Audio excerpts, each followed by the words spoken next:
আমরা ক্লাস 7-এ আজকে যে অংশটা পড়াবো সেটা হলো মুঘল সাম্রাজ্যের সংকট। দীর্ঘদিন আমাদের ক্লাস বন্ধ হয়েছে, আমরা সবাই জানি, নতুন করে বলার কিছু নেই। তো আগামী দিনে পরীক্ষার প্রস্তুতিও নিতে হবে, তার জন্য আমরা ক্লাস 7-এর যে সিলেবাসটা সেটা একটু সংক্ষিপ্ত করা হয়েছে এবং সেখানে দুটো অধ্যায় মোটামুটি ঠিক করা হয়েছে। তো একটা অধ্যায় কোনটা স্যার পড়াবেন, আমি এই মুঘল সাম্রাজ্যের সংকট এই অধ্যায়টা পড়াবো। তো মুঘল সাম্রাজ্যের সংকট এইটা পড়তে গেলে, বুঝতে গেলে মুঘল সাম্রাজ্যের শাসন কাঠামো সে সম্পর্কে কিন্তু আমাদের একটু জানতে হবে। মুঘল সাম্রাজ্যের শাসন কাঠামো, শাসন ব্যবস্থা, অর্থনৈতিক বা রাজনৈতিক বিভিন্ন বিষয়গুলো যদি আমরা আগে থেকে একটু না জানি, তাহলে মুঘল সাম্রাজ্যের সংকটটা কোথা থেকে শুরু হচ্ছে, কি কি বিষয় মুঘল সাম্রাজ্যের সংকটের মধ্যে ফেলেছিল, সেটা কিন্তু আমরা বুঝতে পারবো না। এই জন্য মুঘল সাম্রাজ্যের শাসন কাঠামোটা একটু সংক্ষেপে বলা যায় যে আমরা যতটুকু জানি বা হয়তো ক্লাসে আগে একটু আলোচনা করা হয়েছিল যে এই শাসন ব্যবস্থা কিন্তু অনেকটা রাজতান্ত্রিক, অর্থাৎ রাজাই হন বা সম্রাটই হন না কেন, তিনি মারা গেলে তার সন্তান সিংহাসনে বসবেন। এটাকে বলা হয় আমাদের ইতিহাসের ভাষায় রাজতান্ত্রিক। আর এক্ষেত্রে মুঘল সম্রাটরাই সর্বেসর্বা, অর্থাৎ তিনি সমস্ত শক্তির উৎস বা আধার। বিচার ক্ষেত্রেও তিনি প্রধান, প্রশাসনের ক্ষেত্রেও তিনি প্রধান, সামরিক ক্ষেত্রেও তিনি প্রধান, সমস্ত দিক থেকে। ফলে বর্তমান সময়ের যে শাসন কাঠামো, সেই শাসন কাঠামো কিন্তু তখন ছিল না। তো মুঘল শাসন ব্যবস্থা কতগুলি স্তম্ভ বলতে পারি আমরা, কতগুলো বিষয় বলতে পারি, তার উপরে দাঁড়িয়েছে। সেটা জাহাঙ্গীর সময় থেকে আকবরের সময় সেটা আরো বেশি প্রসারিত হয়েছিল। ঔরঙ্গজেবের সময় মুঘল সাম্রাজ্যের সব থেকে বেশি বিস্তার লাভ হয়েছিল, মুঘল সাম্রাজ্যের প্রসার হয়েছিল সব থেকে বেশি ঔরঙ্গজেবের সময়। তো তখন কতগুলি বিষয়, আকবরকে যদি আমরা ধরি, তিনি মনসবদারি প্রথা প্রবর্তন করেছিলেন, জায়গিরদারি প্রথা মুঘল যুগে ছিল।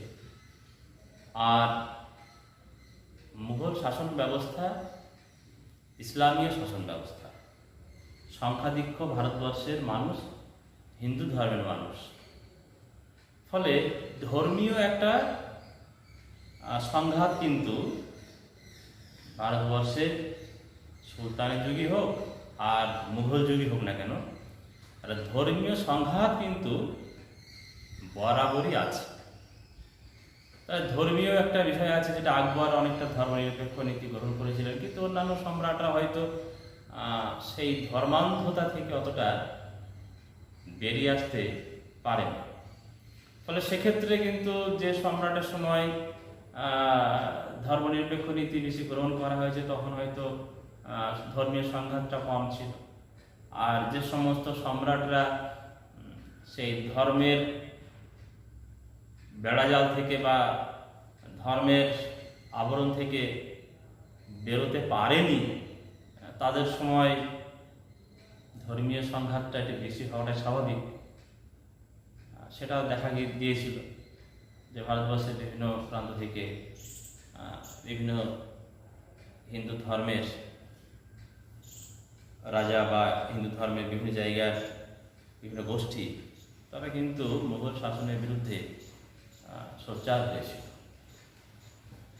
তাহলে এই ধর্মীয় সংঘাত কিন্তু একটা বরাবরই ছিল এবং সেটা শেষ পর্যন্ত আমরা দেখতে পাবো যে মুঘল সাম্রাজ্য সংকটে ফেলার জন্য এটা একটা গুরুত্বপূর্ণ বিষয়। এছাড়া রয়েছে কি মনসবদারি ব্যবস্থা একটা রয়েছে। বংশধরের ব্যবস্থা কি, জায়গিরদারি একটা ব্যবস্থা রয়েছে, সেটা কি, এ সম্পর্কে আমরা স্বল্প বিস্তারে একটু আলোচনা করব। তো মুঘল সাম্রাজ্যের সংকট তিনটি বিষয় আমি এখানে বললাম, আর আমাদের হয়তো এই তিনটি বিষয় ক্লাস 7-এ মোটামুটি পাঠ্য বইতে তুলে ধরা হয়েছে।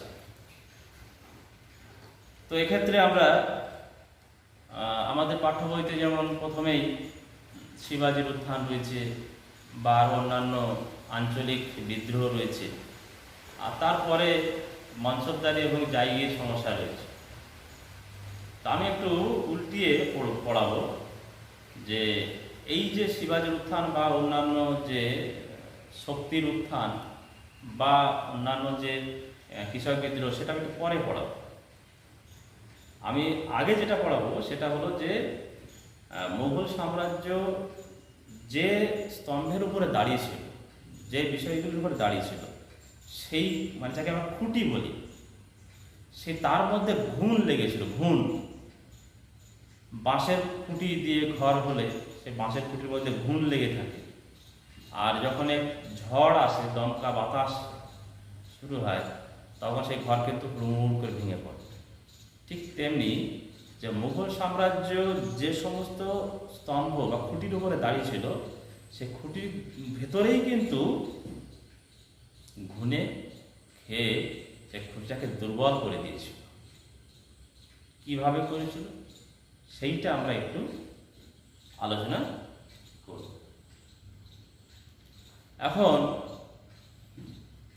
মনসবদারি ব্যবস্থা। মনসবদার আমি আগে বলেছিলাম যে সম্রাট আকবর ইনি এই ব্যবস্থার প্রবর্তক।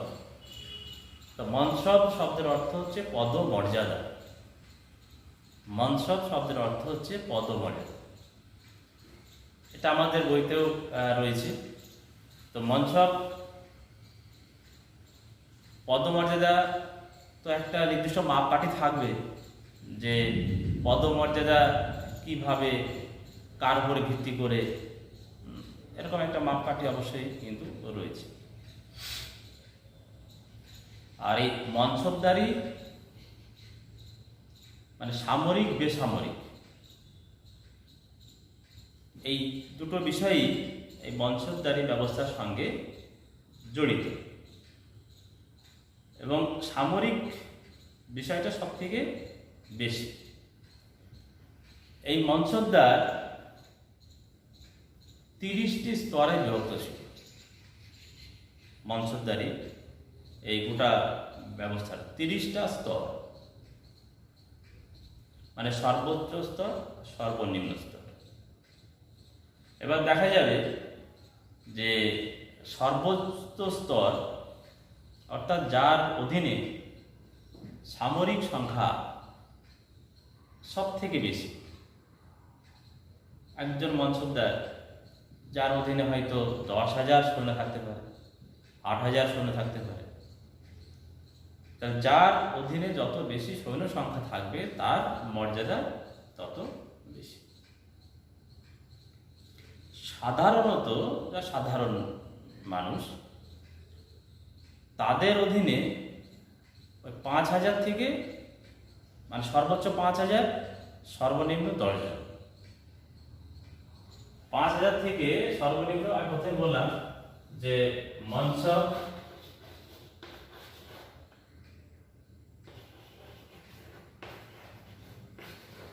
শব্দের অর্থ পদমর্যাদা।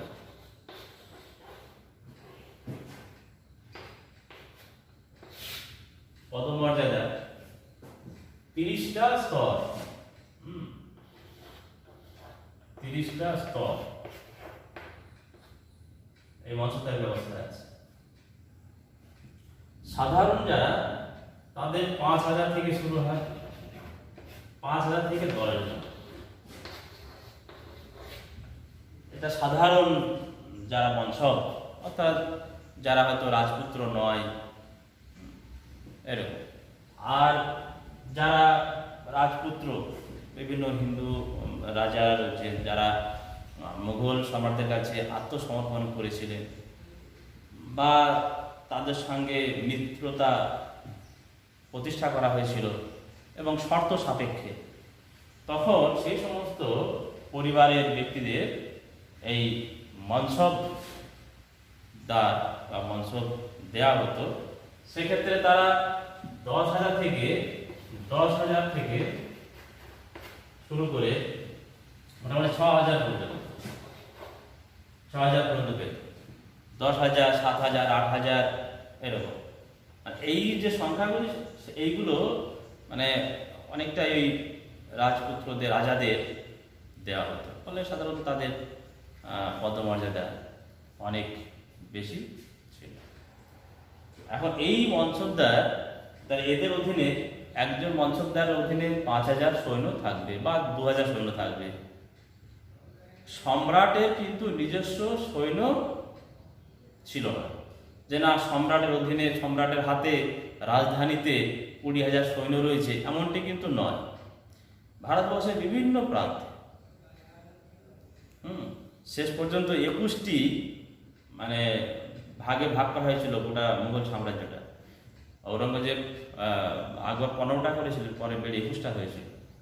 তো ভারতবর্ষের বিভিন্ন প্রান্তে এক একজন মনসবদার অধীনে এরকম সৈন্য সেখানে থাকত। সম্রাট যেদিকে যুদ্ধ করতে যেতেন সেই দিকে সে মনসবদারকে তলব করতেন, আর সেই মনসবদার সৈন্য নিয়ে সম্রাটের সঙ্গে যোগদান করতেন। এরকমভাবে কিন্তু মুঘল শাসন ব্যবস্থা চলতো, বা মুঘল সাম্রাজ্য নিরাপত্তার দিক থেকে অনেকটা সাপোর্ট দিত, যাকে বলা হয় যে মুঘল সাম্রাজ্যটাকে রক্ষা করা এইভাবে কিন্তু রক্ষা হতো, এবং বিভিন্ন দিকে সাম্রাজ্য বিস্তার করতে গেলে এইভাবেই করত। এখন এই মনসবদারি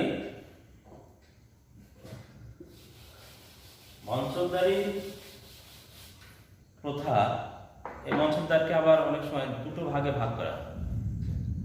আমি একটু করে সংক্ষেপে কাঠামো বলছি। এটা তনখা বলা হয় আর ওয়াতন বলা হয়।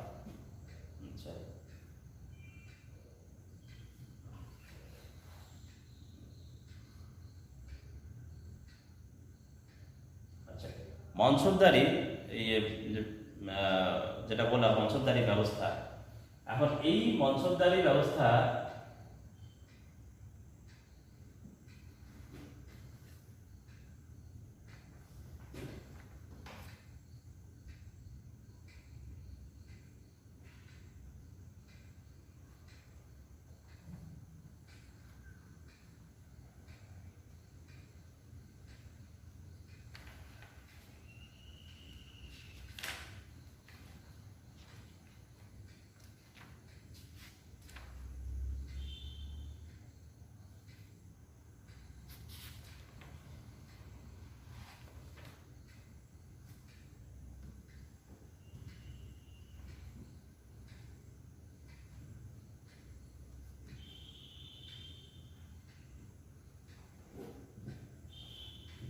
ঠিক আছে।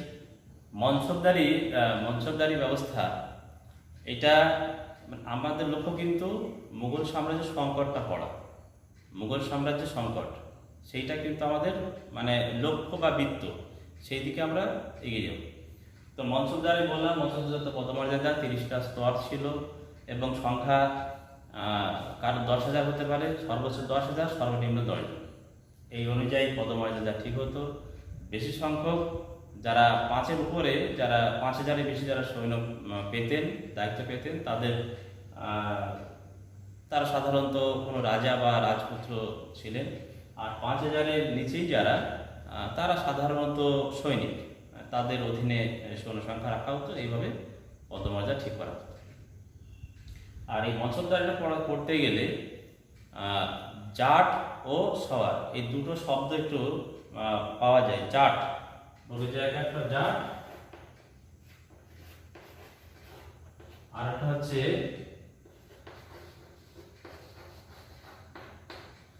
এই দুটো শব্দ জাট ও সওয়ার, এই দুটো শব্দ পাওয়া যায়। এবার জাট এটাকে বলা মনসব, যিনি মনসব পাবেন তাকে বলা হয় জাট বলা হয়। আর তার অধীনে যে সৈন্য সংখ্যা থাকে তাকে সওয়ার বলা হয়। সাধারণত আমাদের এটা সেভাবে লাগে না, তবুও প্রসঙ্গটা এলো যে জাট ও সওয়ার এই দুটো শব্দ একটুখানি মনে রাখবে যে জাট ও সওয়ার কি, যিনি মঞ্চ পেতেন তাকে জাট বলা হচ্ছে, আর সৈন্য সংখ্যাকে বলা হতে সওয়ার, সৈন্য সংখ্যা। আর এই মঞ্চকদারি ব্যবস্থা এটা কিন্তু বংশানুক্রমিক ছিল না। হয়তো আমি একজন দক্ষ সৈনিক, এবার আমাকে 2000 সৈন্য দিয়ে আমাকে সম্মান জানানো হচ্ছে যে না, ইনি যোগ্য ব্যক্তি, ইনার অধীনে 2000 সৈন্য থাকলো, যুদ্ধের সময় ইনি সৈন্য নিয়ে আমার সঙ্গে সম্রাটের সঙ্গে যোগদান করবে। তো এরপরে দেখা গেল যে হয়তো আমি যে মারা গেলাম, মারা যাওয়ার পরে যে আমার এই যে আমার বংশধর কেউ পাবেন, সেটা কিন্তু পাবে না। অর্থাৎ এই মনসবদারি প্রথাটা বংশানুক্রমিক নয়। আর মনসবদারি প্রথাটা মনসবদার সম্পূর্ণ নির্ভর করত সম্রাটের ইচ্ছা খুশির উপর। সম্রাট যাকে ইচ্ছা করবেন তাকে মনসব দেবেন, আর যার প্রতি রুষ্ট হবেন তার কাছ থেকে মনসব কেড়ে নিতে পারতেন। এরকমভাবে মনসবদারি ব্যবস্থাটা ছিল। আর মনসবদারি ব্যবস্থা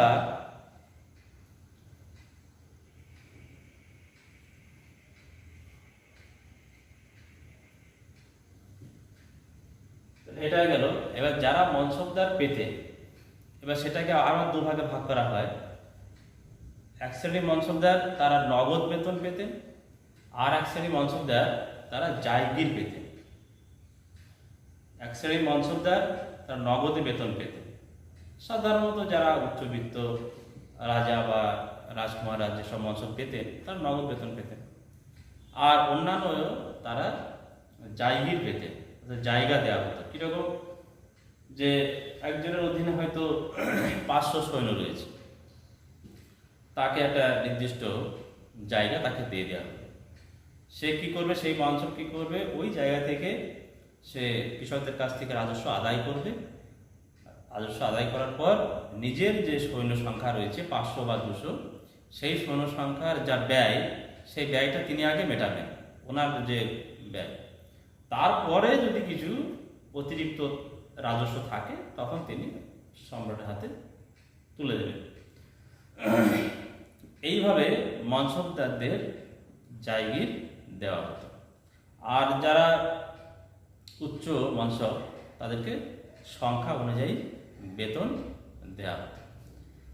এখন যেহেতু এই মনসবদারদের জায়গা দেওয়া হতো, যারা জায়গা পেত তাদেরকে বলা হতো জায়গিরদার। জায়গিরদারটাও কিন্তু এখানে চলে এলো। মনসবদারের সঙ্গে জায়গিরদার কিন্তু একটা ঘনিষ্ঠ সম্পর্ক। তো যে সমস্ত মনসবদাররা জায়গা পেতেন তাদেরকে জায়গিরদার বলা হচ্ছে পরবর্তীকালে। এবার দেখা গেল যে কোনো একজন মনসবদার তিনি একটা জায়গা পেলেন। ধরো মনে করো যে একজন মনসবদার তিনি কর্মসূত্রে আছেন বিষ্ণুপুরে, আর তিনি জায়গির পেলেন জয়রামবাটিতে। জয়রামবাটিতে জায়গির পেলেন, কিন্তু কর্মসূত্রে তিনি আছেন বিষ্ণুপুরে। তাহলে এই জায়গার রাজস্ব তিনি কি করে আদায় করবেন? সেক্ষেত্রে কি হতো, সেক্ষেত্রে তিনি আবার এই জয়রামবাটিতে একজন ইজারাদার ঠিক করতেন। ইজারাদার অর্থাৎ তিনি এখানে আসতে পারছেন না, তিনি আর একজন ব্যক্তির উপরে দায়িত্ব দিচ্ছেন যে তিনি এই জয়রামবাটির রাজস্ব আদায় করবেন, এবং আদায় করে তিনি ওই মনসবদারকে দেবেন। এর মধ্যে তিনিও কিছু লাভ করবেন। এবার দেখা গেল যে মনসবদারকে এই জয়রামবাটি থেকে 5 লক্ষ টাকা তুলতে হয় রাজস্ব। তিনি মধ্যে একজন ব্যক্তিকে ইজারা দিলেন যে আমাকে এই জায়গা থেকে 5 লক্ষ টাকা তুমি আমাকে রাজস্ব হিসেবে আদায় করে দেবে, আর বাদ বাকি তুমি বেশি যা তুলতে পারো তুমি দেবে। ফলে সেই ব্যক্তিটা সে জয়রাম বাড়ি থেকে কত তুলবে, সে বেশি তোলার চেষ্টা করবে, কারণ তাকে তো 5 লক্ষ টাকা দিয়ে দিতে হবে। তাহলে সে যদি 10 লক্ষ টাকা আদায় করে তাহলে বাদ বাকি 5 লক্ষ টাকা তার নিজের পকেটে গেল। তো এই যে মধ্যে আর একজন চলে এলেন, মধ্যস্বত্ব ভোগী বলা হয়, তিনি কি করবেন, তিনি শুধু টাকা দেখবেন। ফলে তিনি কি করবেন, তিনি এই জয়রামবাটিতে এই যে সাধারণ মানুষ, কৃষক শ্রেণীর মানুষ, এদের কাছ থেকে জোর করে যেভাবে হোক না কেন, নির্যাতন, অত্যাচার, শোষণ যাই হোক না, বল প্রয়োগ করে কিন্তু বাড়তি রাজস্ব তিনি আদায় করবেন। আর তার ফলে কি হয়, তার ফলে অবশ্যই সেই জায়গার কৃষকদের অবস্থা খুবই শোচনীয় হয়ে যায়। এটা খুব স্বাভাবিক। এইটাই কিন্তু মূল বিষয় যে মনসবদারি সংকটটা কি, যে মনসবদারি ব্যবস্থার ফলে কি হলো। এবার কোনো কোনো জায়গায় কি হতো যে একজন ব্যক্তি যে মনসব পেলেন যে জায়গাটা, সেই জায়গাটা ঠিক উন্নত না। সব মনসবদার যে ভালো ভালো জায়গা পাবে এমনটা নয়। কোন একজন মনসবদার তিনি হয়তো যে জায়গা রাজস্ব যে জায়গাটা পেলেন সেই জায়গাটা অতটা উন্নত নয়, চারপাশ ভালো হয় না, হয়তো বছরে একটা ফসল হয় কি হয় না। তাহলে সেই জায়গার কৃষকরা রাজস্ব দিতে পারবে না। তাহলে সেই জায়গায় রাজস্ব দিতে না পারলে ওই মনসবদারের যে ব্যয় সেটা মেটাতে পারবে না। তাহলে সেই মনসবদার কি করবে, সেই মনসবদার বাধ্য হয়ে সম্রাটের কাছে অভিযোগ করবে যে না, আমার এই মনসবদার যে এলাকার যে জায়গাটা আমি পেয়েছি, যে এলাকাটা পেয়েছি আমি, সেই এলাকার উন্নত নয়, তাহলে আমাকে অন্য জায়গা দেওয়া হয়। ফলে এই যে প্রত্যেক মনসবদারই চাইবে কি যে ভালো জায়গা আমাকে দেওয়া হয়। কেউ কিন্তু খারাপ জায়গা যে না এই জায়গাটা রুক্ষ জায়গা, এই জায়গাটা আমাকে দাও, সেটা কেউ বলবে না। সবাই চাইবে কি যে ভালো ভালো জায়গা আমাকে দেওয়া হয়, যাতে আমি বাড়তি রাজস্ব পাই, যাতে আমার ব্যয় ভালো করে আমি করতে পারি এবং আমি যাতে ভালোভাবে জীবনযাপন করতে পারি। তার ফলে কি হচ্ছে, ওই সম্রাটের মানে কাছে যাওয়া, সম্রাটের মন জয় করা, বা দেখা যাবে যে কোনো কোনো সময় মনসবদাররা ষড়যন্ত্র লিপ্ত হচ্ছে। দেখা গেল যে মুঘল সম্রাট যখন শক্তিশালী সম্রাট রয়েছে, তখন মনসবদাররা কিন্তু সম্রাটের বিরুদ্ধে কোনো কথা বলতে পারছে না। কিন্তু যদি মুঘল সম্রাট যদি দুর্বল কোনো ব্যক্তি হন, তাহলে দেখা যাবে যে সমস্ত মনসবদার নিম্নমানের জায়গা পেলেন, সেই সমস্ত মনসবদার কি করবে, যে ওই সম্রাটের আনুগত্য লাভ করার চেষ্টা করবে। আর যদি সম্রাটের সঙ্গে আনুগত্য লাভ না করতে পারে, তাহলে তারা কি করবে, তারা কিন্তু পেছন দিয়ে ষড়যন্ত্র করবে। কিরকম ষড়যন্ত্র করবে, ধরে নাও একজন মুঘল সম্রাট রয়েছেন সিংহাসনে, একজন মুঘল সম্রাট সিংহাসনে রয়েছেন তিনি। আর প্রত্যেকটা সম্রাটের তো নিজস্ব একটা পরিচিত আছে, প্রত্যেক সম্রাটের নিজস্ব একটা, যেটাকে আমরা এখন অনেক ক্ষেত্রে এটা ব্যবহার করি, যে তার নিজস্ব গ্রুপ থাকে। তাহলে একজন সম্রাট যদি একজন ব্যক্তি যদি সম্রাট হয়, একজন ব্যক্তি যদি সম্রাট হয়, তার তো নিজস্ব একটা দল থাকবে, তার নিজস্ব একটা দল থাকবে, নিজস্ব লোক থাকবে। তাহলে সেই লোকগুলি বেশি সুযোগ সুবিধা পাবে। তাই যদি সম্রাট হয়, দেখা যাবে যে একজন ব্যক্তি সে একটা জঙ্গল এলাকায় জায়গা পেয়েছিল, তার সঙ্গে ভালো সম্পর্ক হয়, কারণ সে এর সঙ্গে যোগাযোগ করলে যেত আমাকে একটা জঙ্গল জায়গা ফেলে দিয়েছে, এখানে আমি না খেয়ে মরে যাচ্ছি। তখন এগুলো ঠিক আছে, তোকে আমি তুলে এনে আমি তোকে ভালো জায়গায় দিয়ে দিলাম, চলে গেল। আর ভালো জায়গায় যে ছিল তার সঙ্গে হয়তো এর ভালো সম্পর্ক নেই, তখন কি করবে, সেই ভালো জায়গায় যে মনসবদার ছিলেন তাকে তুলে এনে জঙ্গলে ফেলে দিল। তাহলে কি হবে, এক শ্রেণীর মনসবদার হয়তো সম্রাট তার কাছাকাছি এলো, কিন্তু আরেক শ্রেণীর মনসবদার তো তার বিরুদ্ধে চলে গেল। যে বিরুদ্ধে চলে গেল সে কি করবে, সে পেছন দিক দিয়ে ষড়যন্ত্র করবে। এবার আর আমরা এটাও জানি যে মুঘল দরবারে সিংহাসনে কে বসবে এরকম নির্দিষ্ট কোনো কিন্তু নিয়ম বা আইন করা ছিল না যে হ্যাঁ জ্যৈষ্ঠ পুত্র সেই সিংহাসন পাবে, এমনটা ছিল না। মানে যার তরবারি শক্তি আছে সেই সিংহাসন পাবে, এটা আমরা দেখেছি মুঘল যুগে। তো সেক্ষেত্রে তো সম্রাটের বিরুদ্ধে সিংহাসনে বসার লোভ তো সবারই আছে, সিংহাসনে বসার লোভ সবারই আছে। তাহলে একজন সিংহাসন তার 10টা নয় যে হ্যাঁ 10টা সিংহাসন আছে 10জনকে বসে করে দেবে, এমন তো নয়, সিংহাসন একজনই পাবে। তো দেখা গেল যে সিংহাসনের দাবিদার হয়তো অনেকে আছে, তাই একজন বসলে, আর যারা সুযোগ পেলেন না তারা কি করবেন, তারা কিন্তু বিরোধিতা করবে। তাহলে যে বংশধর বা যে সমস্ত বংশধর একটা প্রতিকূল পরিবেশে রয়েছে, সেই সমস্ত বংশধর কি করবে, এই সম্রাটের বিরুদ্ধে যারা ছিল, অর্থাৎ এই সম্রাটের বিরুদ্ধ শক্তি, এই সম্রাটের বিরোধী যে শক্তি, সেই শক্তির সঙ্গে যোগাযোগ করবে।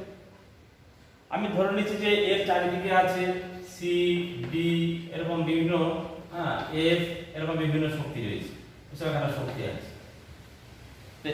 আর যে সমস্ত বংশধর এই এ সম্রাটের অনুগামী নয় বা সমর্থক নয় বা এর সঙ্গে ভালো সম্পর্ক নেই, সে হয়তো কোনো একটা খারাপ জায়গা সে দায়িত্ব পেয়েছে, তাহলে সেক্ষেত্রে সে কি করবে, সে এর বিরুদ্ধে যে শক্তিটা আছে, ডি একজন শক্তি, সে সিংহাসনে দাবি দেবে, তখন সে এসে কি করবে, এই ডির সঙ্গে যোগাযোগ করবে,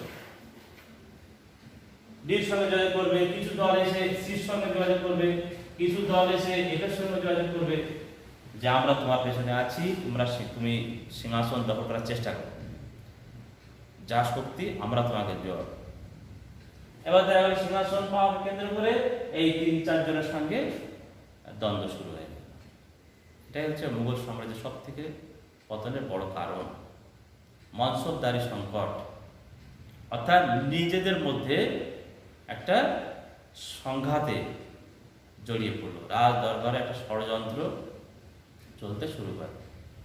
প্রত্যেকের আলাদা আলাদা চ্যানেল থাকে, প্রত্যেকের আলাদা আলাদা চ্যানেল থাকে, প্রত্যেকের আলাদা আলাদা একটা মানে গ্রুপ থাকে, দল থাকে। তাই বংশধর, যে সমস্ত বংশধর ভালো জায়গা পেতেন, যে সম্রাটের সময় তিনি ষড়যন্ত্রে যেতেন না, আর ওই সম্রাটের সময় যে সমস্ত বংশধর হয়তো উপযুক্ত সম্মান পায়নি বা ভালো জায়গা পায়নি, তারা কি করত, তারা কিন্তু ওই সম্রাটের বিরোধী শক্তি তাদের সঙ্গে হাতে হাত মেলাতো, এবং দেখা যেত যে ওই বিরোধী শক্তি অনেক বংশধর তাকে সমর্থন করছে, সে কি করত, সে এক সময় ওই সিংহাসনে যে সম্রাট আছেন তাকে হত্যা করে নিজের সিংহাসনে বসত। আর উনি যখন সিংহাসনে বসতেন তখন ওনার সঙ্গে যেসব বংশধর ছিলেন তারা তখন বিরাট সুযোগ সুবিধা পেতেন, ভালো ভালো জায়গায় মনসব পেতেন। এইভাবে মনসবদারদের মধ্যে একটা যেটাকে বলা হয় গ্রুপবাজি, যেটা বলা হয় দলবাজি, ষড়যন্ত্র, তখন আসল কাজ বন্ধ। আসল কাজ বলতে যে সেনাবাহিনী যে তাদেরকে প্রশিক্ষণ দেওয়া, তাদেরকে উপযুক্তভাবে তৈরি করে রাখা, সেদিকে আর মন নেই। তখন শুধু একটাই মন, কি না ভালো জায়গা পেতে হবে, ভালো সুযোগ সুবিধা পেতে হবে এবং আমাকে দিল্লির কাছাকাছি যেতে হবে। এই ষড়যন্ত্রে লিপ্ত হয়, যা কোনো মুঘল সম্রাট পরবর্তীকালে কিন্তু আর নিয়ন্ত্রণ করতে পারেনি, যা মুঘল সাম্রাজ্যের সংকটের একটা সব থেকে বড় কারণ। যাই হোক, এটা বোঝা গেল কিনা জানি না, এটা পড়বে, এটা চেষ্টা করবে। এরপরে আর একটা শব্দে আসি, যে শব্দটা আগে বলেছি আমি, যে জায়গির সংকট, জায়গির সমস্যা। মনসবদারি সমস্যা একটা বললাম, এরপরে জায়গির সমস্যা বললাম। জায়গিরদার সংকট, অনেক মনসবদার তারা নগদ বেতনের পরিবর্তে জায়গা পেতেন, তাদেরকে জায়গিরদার বলা হয়। এবার কিছু কিছু রাজা, কিছু কিছু রাজ পরিবারের সন্তানরা তারাও কিন্তু জায়গা পেতেন, তারাও জায়গিরদার। আর এখানে জায়গিরদার দুটো ভাগ,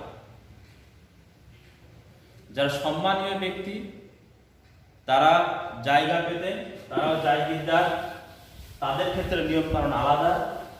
আর এমনি সাধারণ যারা সৈনিক বা যারা দক্ষ সৈনিক, তাদেরকে মনসবদার হিসাবে গ্রহণ করা হয়েছিল এবং তাদেরকে জায়গা দেওয়া হতো, তারাও কিন্তু জায়গিরদার হিসাবে পরিচিত। তাদের ক্ষেত্রে কিন্তু আলাদা। ওইদিকে যে রাজপুত্র বা রাজারা যে জায়গির হতেন, তাদের ওই জায়গিরদার বা জমিদার যাই বলি না কেন, ওরা কিন্তু বংশানুক্রমিকভাবে কিন্তু সেই জায়গা ভোগ করতেন। বংশানুক্রমিকভাবে এরা নির্দিষ্ট অঙ্কের রাজস্ব দিতে হতো সম্রাটকে, দিয়ে তারা কিন্তু ওই বংশানুক্রমিকভাবে সেই জায়গা ভোগ করতেন। কিন্তু বাদ বাকি এদিকে যে সমস্ত বংশধররা জায়গা পেলেন, যারা জায়গির হলেন, তাদের তো এটা বংশানুক্রমিক নয়। সুতরাং এই জায়গির সংখ্যাটা মনসব সংখ্যাটা কিন্তু একই বিষয়, ওখানে ব্যক্তি এখানে জায়গা। যখন মনসবদার সংখ্যাটা বললাম তখন ব্যক্তির উপর বেশি গুরুত্ব দিলাম, যে ব্যক্তিরা দলাদলি করছিল। আর এই জায়গির সংকটটা কিন্তু জায়গা নিয়েই ব্যক্তি দলাদলি করছে। তো এই জায়গির সংকট যেটা আমি শুরু করলাম, তাহলে জায়গির সংকট জায়গাটা কি, জায়গিরদারটা দুটো ভাগে ভাগ হয়ে যাচ্ছে। একটা যারা সম্রাটের মানে সম্মানীয় ব্যক্তি, অনেক হিন্দু রাজা, প্রচুর হিন্দু রাজারা ছিলেন, বা মুঘল সম্রাটদের একদম নিকট আত্মীয়রা ছিলেন, তারা জায়গিরদার, তাদের ক্ষেত্রে নিয়ম আলাদা, সেখানে কোনো সম্রাটের কোনো কিছু না। কিন্তু অন্যান্য ক্ষেত্রে নিয়ম আলাদা, কারণ মনসবদারি ব্যবস্থায় কিন্তু বংশানুক্রমিক ছিল না। এক্ষেত্রে জায়গিরদারটা কিন্তু তারা বংশানুক্রমিকভাবে ভোগ করতে পারতেন না। যতদিন মনসবদার আছেন ততদিন তিনি জায়গা ভোগ করতে পারতেন, তিনি যখন মারা গেলেন তখন জায়গাটাও কিন্তু সম্রাটের চলে গেল। এরপরে মুঘল সাম্রাজ্য বিস্তারের সাথে সাথে এই মনসবদারি সংখ্যাটা কিন্তু বাড়তে শুরু করে, মনসবদারি ব্যবস্থাটা কিন্তু বাড়তে শুরু করে। কিরকম ভাবে বাড়ে, একটু আগে বললাম যে আমি সম্রাট হলাম, নতুন সম্রাট হলাম, তাহলে আমার কিছু আত্মীয় আছে, আমার কিছু কাছের ব্যক্তি আছে, সেটা আমার নিজের হতে পারে, আমার বৈবাহিক সূত্রে শ্বশুর বাড়িতে হতে পারে। তাহলে তাদেরকে সন্তুষ্ট করতে হবে। তাদেরকে সন্তুষ্ট করতে গেলে আমি কি করলাম, না হয়তো বা আমারই খুব নিকট একজন, তাকে মনসবদার বা জায়গির আমি দান করলাম। এরপর একটা কথায় আসি, মুঘল রাজত্বকালে এই যে জায়গা, এটাকে দুভাগে ভাগ করা হতো। একটা জায়গির জায়গা, জমিদার জায়গা, আর একটা হচ্ছে খালসা বা খালিসা, অর্থাৎ খাস জায়গা, অর্থাৎ সম্রাটের জায়গা। যে সমস্ত মনসবদারদের জমি দেওয়া হতো সেটা আলাদা, সেটা জায়গির। আর খালিসা জায়গা বা খালসা জায়গা, যে জায়গাটা ছিল সম্রাটের নিজের, অর্থাৎ খালসা জমি থেকে যে খাজনা আদায় করত তারা কর্মচারী, তারা সম্রাটের কর্মচারী, তারা ওই খাস জমি থেকে, সম্রাটের নিজস্ব খাস জমি, সেই জমি থেকে রাজস্ব আদায় করতো, আর সেই রাজস্বটা সরাসরি সম্রাটের হাতে বা সম্রাটের রাজকোষে জমা করত। আর যেসব জায়গাগুলো জায়গির হিসাবে দান করা হয়েছে, সেই জায়গা থেকে কিন্তু রাজস্ব সরাসরি সম্রাট রাজকোষে জমা করতো না, কারণ যাদের উপরে এই জায়গাটা দিয়ে দেওয়া হয়েছে তারা তাদের ব্যয় মেটানোর পর বাড়তি রাজস্ব সেটা সম্রাটের কাছে জমা করতো, সেটা খুব কম। তাহলে একটু আগে যেটা বললাম যে আমি একজন সম্রাট হলাম, তো আমার ঘনিষ্ঠ কিছু ব্যক্তি আছে, সেই ঘনিষ্ঠ ব্যক্তিদের মন জয় করার জন্য আমি কি করলাম, তাকে একটা মনসব দিয়ে দিলাম। এইরকম ভাবে দেখা যাবে যে ঔরঙ্গজেবের মৃত্যুর পর মুঘল সিংহাসনে ঘন ঘন পালাবদল হচ্ছে, মানে 6 মাস 7 মাস 1 বছর এরকম ভাবে ঘন ঘন পালাবদল হচ্ছে। আর যত সিংহাসনের পালাবদল বেশি হবে ততই তাদের অনুগত শ্রেণীর সংখ্যাটা বাড়বে, এটা স্বাভাবিক। আর এই অনুগত শ্রেণীর সংখ্যা যত বাড়বে তাদের মন জয় করতে হবে, তাদের মন জয় করতে গেলে কি করতে হবে, তখন এই জমি জায়গির হিসাবে তাদেরকে দিতে হবে। তাহলে জায়গির তো আর নেই, জমিদার বাড়বে না, লোক বাড়বে, মনসবদারের সংখ্যা বাড়বে, জায়গাটা কি আর বাড়বে, জায়গাটা বাড়বে না। তখন বাধ্য হয়ে কি করা হচ্ছে, তখন সম্রাটদের যে নিজস্ব যে খাস জায়গা, সেই জায়গা থেকে কেটে কেটে মনসবদার হিসাবে তাদেরকে দিয়ে দেওয়া হচ্ছে। তাহলে যখন আমি সম্রাটের নিজস্ব খাস জায়গা থেকে যখন মঞ্চদারদের দিতে শুরু করলাম, তখন সম্রাটের খাস জায়গার পরিমাণটা কমে গেল। তা সম্রাটের খাস জায়গার পরিমাণটা যখন কমে গেল, তখন সম্রাটের সেই জায়গা থেকে রাজস্ব আদায়টাও কমে যাবে। সুতরাং রাজকোষে রাজস্ব জমা করার পরিমাণটাও কমে যাবে, এবং সেক্ষেত্রে কি হবে, মুঘল সাম্রাজ্য একটা আর্থিক সংকটে পড়বে। এইটা একটা পয়েন্ট, যে খাস জমির পরিমাণটা কমে আসছে, মঞ্চদারের সংখ্যা বেড়ে যাচ্ছে, এবং সেই খাস জমি থেকে কেটে কেটে মঞ্চদারদের জায়গা দিতে হচ্ছে, যার ফলে সম্রাটের নিজস্ব রোজগার সেইটা অনেকটাই সংকুচিত হচ্ছে, যা পরবর্তীকালে মুঘল সাম্রাজ্যটা আর্থিক সংকটের সম্মুখীন হয়। এটা একটা। আর একটা যেটা বলি, যে এই যে জায়গির, যেটা বংশধরদের যে জায়গাগুলো দেওয়া হলো জায়গির হিসাবে দেওয়া হচ্ছে, বা বিভিন্ন জমিদার ব্যক্তিদেরকেও জায়গির হিসাবে দেওয়া হচ্ছে, সেই জায়গাটা যেটা একটু আগে বললো, সেই কথা আবার এখানে আসতে হবে, যে এই জায়গা বিতরণ করাকে কেন্দ্র করে কিন্তু একটা স্বজন পোষণ যেটা বলা হয়, যে আমার কাছের লোককে ভালো জায়গা দিলাম, আমার যে কাছের নয় তাকে দূরে ফেলে দিলাম, বা নিকৃষ্ট জমি দান করলাম।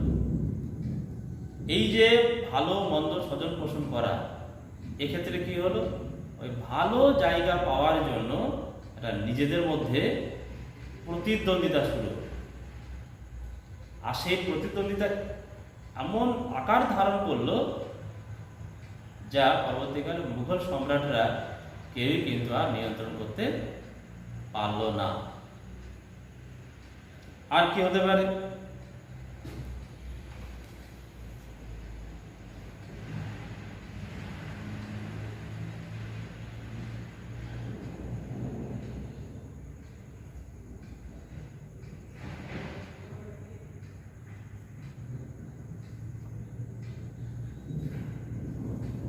আর যেটা আরেকটা পয়েন্ট বলেছিলাম, যে যাদের জায়গির দেওয়া হচ্ছে, সেই জায়গির পাওয়াটা ততদিনই তিনি পাবেন যতদিন সম্রাটের অনুগত থাকবেন, অর্থাৎ মনোপুত থাকবেন, বা সম্রাটের প্রতি তিনি আনুগত থাকবেন, ততদিনই কিন্তু সেই জায়গাটা পাবে। ফলে যে জায়গির যারা পেত, তারা সবসময় কি একটা ভয়ে আতঙ্কে থাকতো, সবসময় ভয়ে আতঙ্কে থাকতো, যে যদি আমি সঠিকভাবে রাজস্ব আদায় না করতে পারি, যদি আমি সম্রাটে কিছু না দিতে পারি, তাহলে অসন্তুষ্ট হবেন, আমার জায়গির চলে যাবে। সেক্ষেত্রে কি হতো, ওই জায়গিরদাররা তারা কিন্তু অত্যাচার করে এই কৃষকদের কাছ থেকে রাজস্ব আদায় করত, বাড়তি লাভের জন্য, বাড়তি রাজস্ব আদায় করার জন্য। আর যে অত্যাচারের মাত্রা অনেক বেড়ে যেত, সেক্ষেত্রে কৃষকরা কিন্তু মুঘল সম্রাটের বিরুদ্ধে বা শাসন ব্যবস্থার বিরুদ্ধে তারা বিদ্রোহ ঘোষণা করত। আর প্রথম দিকে আরেকটা পয়েন্ট আমি বলেছিলাম, যে একজন জায়গিরদার পেলেন, যে জায়গা পেলেন, কিন্তু তিনি কর্ম করেন অনেক দূরে, যার ফলে একটা মধ্যস্বত্বভোগী একটা ব্যক্তি চলে আসে, তার নাম হচ্ছে ইজারাদার, যার জায়গিরও নয়, অথচ তারপর দায়ী দায়িত্বও নেই। সে শুধু কি মধ্যে একটা মধ্যস্বত্বভোগী হিসাবে এলেন, মিডল টার্ম হিসাবে, যে তিনি রাজস্ব আদায় করবেন যতটা বেশি সম্ভব। ওনাকে একটা নির্দিষ্ট বলে দেওয়া হয়েছে, তুমি এত টাকা আমাকে দেবে, বাদ বাকি তুমি আদায় করবে। ফলে সে কি করতো, সে বাড়তি রাজস্বটা আদায় করত, নির্দিষ্ট অর্থ দিত, বাদ বাকি নিজের পকেটে যেত। ফলে সেই যে ইজারাদার ব্যক্তিটা, সে কিন্তু কৃষকদের উপরে একটা চরম অত্যাচার করত, আর যার ফলে কৃষকরা কিন্তু এই মুঘল শাসনের বিরুদ্ধে বিদ্রোহ শুরু করেছে। অর্থাৎ জায়গিরদারি সংকট, যে মূল যে কথাটা আমি বললাম, যে জায়গির সংকট মানে জায়গা কমে গেছে, তখন জায়গা পাওয়ার জন্য এই জমিদার বা মনসবদারদের মধ্যে পরস্পরের মধ্যে একটা দ্বন্দ্ব, ষড়যন্ত্র, অবিশ্বাস, সংশয়, সন্দেহ বাড়তে থাকে। আর সেই সংশয় সন্দেহ থেকে বিভিন্ন দলে ভাগ হয়ে যায়, আর বিভিন্ন দল বিভিন্নভাবে এক একজন সম্রাটকে প্রভাবিত করার চেষ্টা করত, বা সিংহাসনে বসার দাবিদার এরকম কিছু কিছু ব্যক্তিকে এক একটা দল এক একজনকে সমর্থন করত এবং তারা ওই সিংহাসনে তার অনুগত লোককে বসানোর জন্য পরস্পরের মধ্যে দ্বন্দ্বে সবসময় লিপ্ত থাকতো, যার ফলে পুরো শাসন ব্যবস্থাটা কিন্তু আর থাকলো না। তখন এই পরস্পরের মধ্যে ওই দিন রাত শুধু ওই দ্বন্দ্ব, সেই তার সমাধান করতেই মুঘল সম্রাটরা এক কথায় হিমশিম খেয়ে যেত, যার ফলে মুঘল শাসন ব্যবস্থা আর রইল না। এবং এক সময় মানে যাকে বলে মানে সম্রাট তো দীর্ঘদিনই আছেন, 1857 সাল পর্যন্ত মুঘল শাসন সম্রাট ছিলেন, কিন্তু সেটা নামে মাত্র ছিল। মানে আমরা যেটা বলি যে মুঘল শাসন ব্যবস্থা মুখ থুবড়ে পড়লো, যেটা যেহেতু সম্রাট সিংহাসনে আছে সেটা তো বলা যায় না, কিন্তু জরা জীর্ণ অবস্থায় এই মুঘল সম্রাট তারা সিংহাসনে রয়েছে, যা ফলে আর মুঘল সাম্রাজ্যে পূর্বের মতো স্বমহিমায় সারা ভারতবর্ষ শাসন করা সেটা কিন্তু আমরা করতে পারল না। সেটা নিজেদের তৈরি করা যে শাসন প্রণালী বা পদ্ধতি, যার উপরে দাঁড়িয়ে এতদিন মুঘল সাম্রাজ্য শাসিত হচ্ছিল, সেই পাগুলো অচল হয়ে গেল, যার ফলে মুঘল সাম্রাজ্য দ্রুত ধ্বংসের দিকে এগিয়ে যায়। তো এইটুকু আজকে আমরা আলোচনা করলাম যে মুঘল সাম্রাজ্যের সংকট হিসাবে মানসবদারি এবং জায়গিদার সংকট বন্ধ করে দেয়।